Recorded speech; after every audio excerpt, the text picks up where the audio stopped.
Oye, ¿alguna vez te paraste a pensar cómo la historia se las arregla para rimar? No sé si te sigo. Hoy vamos a meternos de lleno en la Argentina de los 90. Una época que a veces parece un espejo del presente, ¿no? Exactamente. Vamos a intentar entender cómo las experiencias de esa década, con el neoliberalismo a full y la aparición de movimientos sociales distintos, nos marcan hasta el día de hoy. Interesante. Y para esta inversión, tenemos como guía el prólogo del Aguante, de Matías Cambiaghi, con una introducción del periodista Luis Brustein. Ya, sí, lo conozco. Un tipo que nos anda con vueltas. Exacto. Ahí te das cuenta de que los 90 no fueron solo pizza con champán para algunos, sino una olla a presión a punto de explotar para muchos. ¿Y si te copa el tema?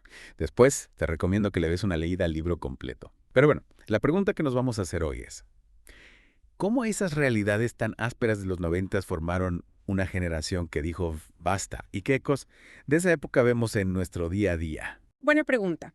Mira, para entender la resistencia de los 90, primero hay que ponerse en contexto. Imagínate, se cae el muro de Berlín y el neoliberalismo sale a la cancha como el campeón indiscutido. ¿Y qué significaba eso en la práctica? Bueno, se instala la idea de que el mercado es la solución mágica para todo, que el Estado es un estorbo y que hay que privatizar hasta el mate. ¿Pasa el mate? Sí, una locura. Y en Argentina, ¿cómo se vivió ese boom del neoliberalismo? Acá esas ideas se convirtieron en políticas de ajuste bravísimas.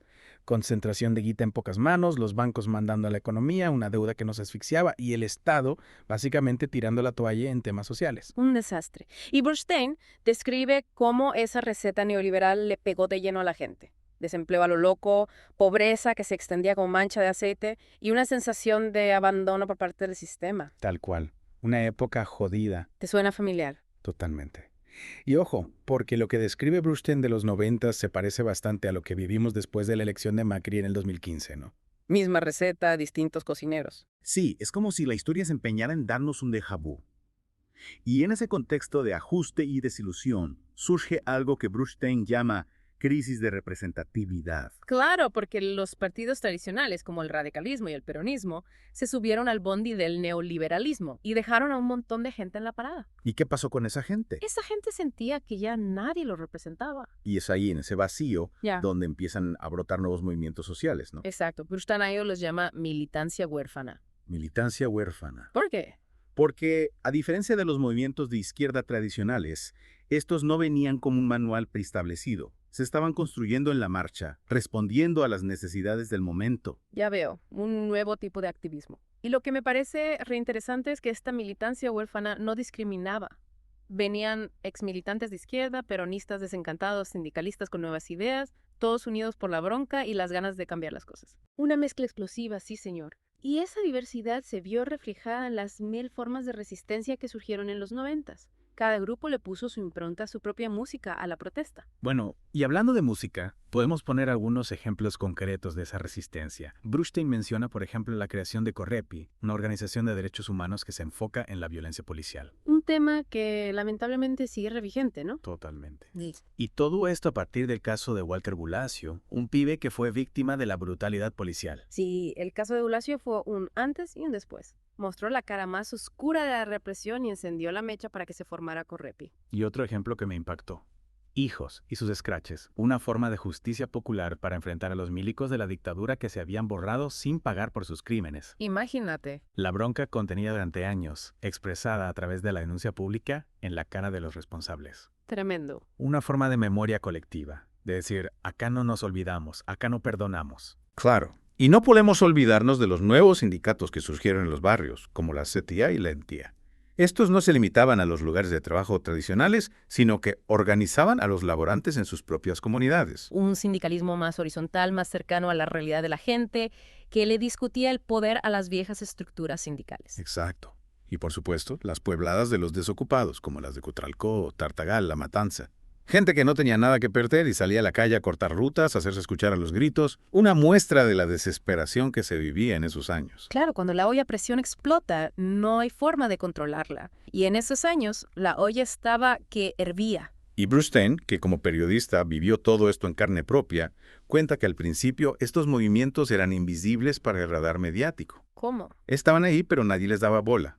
Y de repente, ¡pum!, explotan en la escena nacional. Los medios, en su mayoría, estaban más preocupados por la farándula y las privatizaciones que por lo que realmente le pasaba a la gente. Claro. Pero la realidad siempre se abre paso. Y esa realidad se hizo imposible de ignorar con la crisis de 2001.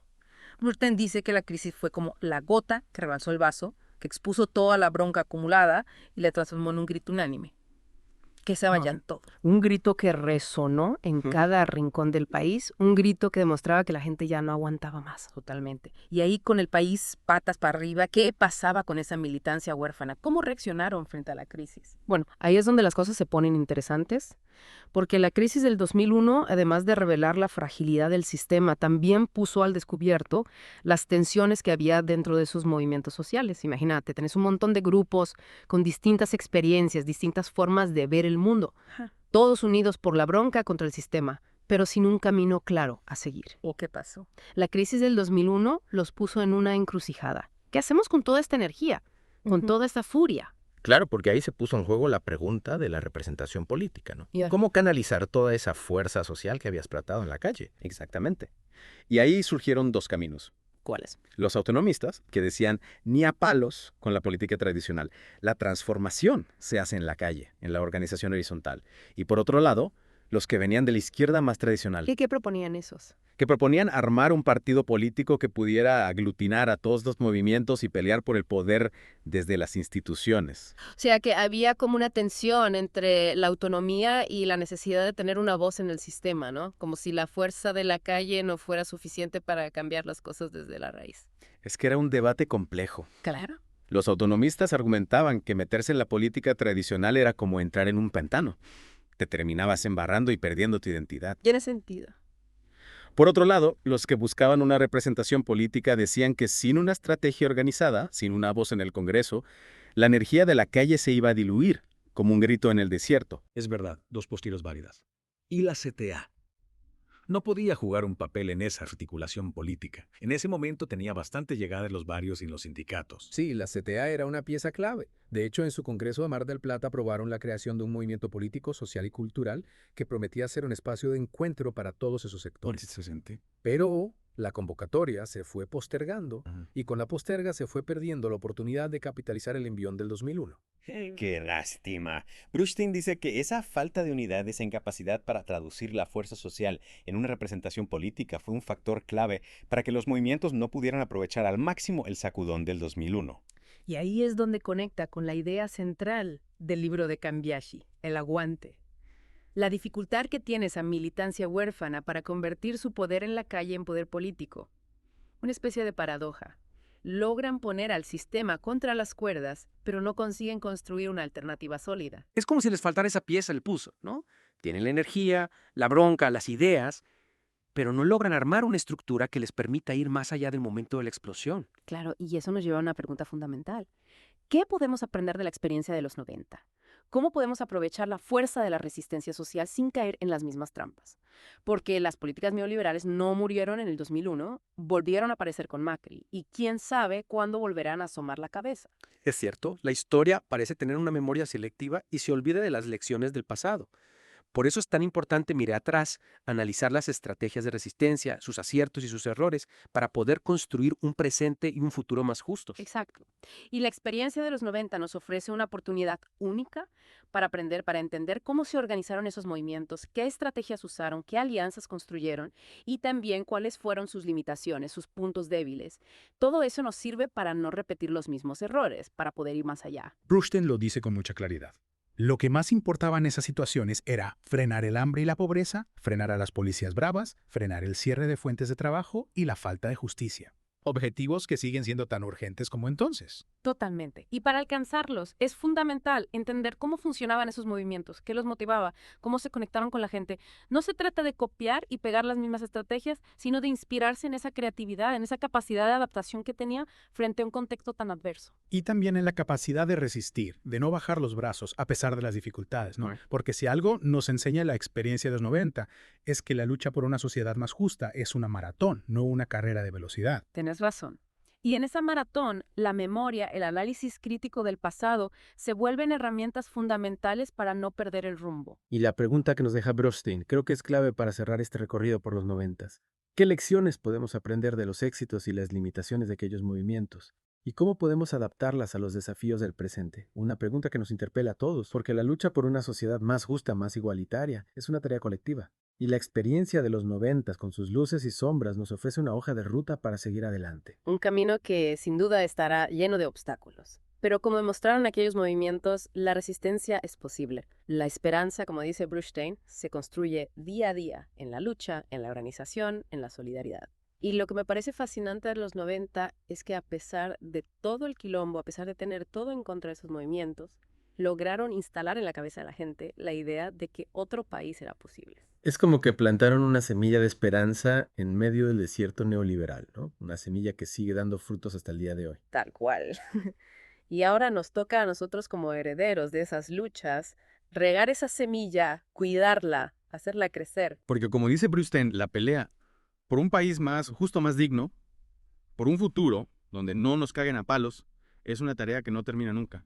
Y para no aflojar en esa pelea, la capacidad de mirar para atrás y aprender de los errores son herramientas clave. Si no terminamos repitiendo los mismos errores una y otra vez como un disco rayado, y lo que necesitamos es construir nuestro propio camino, uno que nos lleve a una sociedad más justa, más pareja, más humana, ¿no te parece? Totalmente. Y en esa construcción, la experiencia de los 90 con sus aciertos y sus pifis nos da una brújula para no perder el rumbo. Buenas noches, llegamos al final de esta inmersión en los 90. Espero que te haya servido para entender un poco mejor esa época tan compleja y para darte cuenta de que muchas de las cosas que vivimos hoy tienen sus raíces en ese pasado no tan lejano. Si te quedaste con ganas de saber más, te súper recomiendo que leas El Aguante de Matías Cambiashi.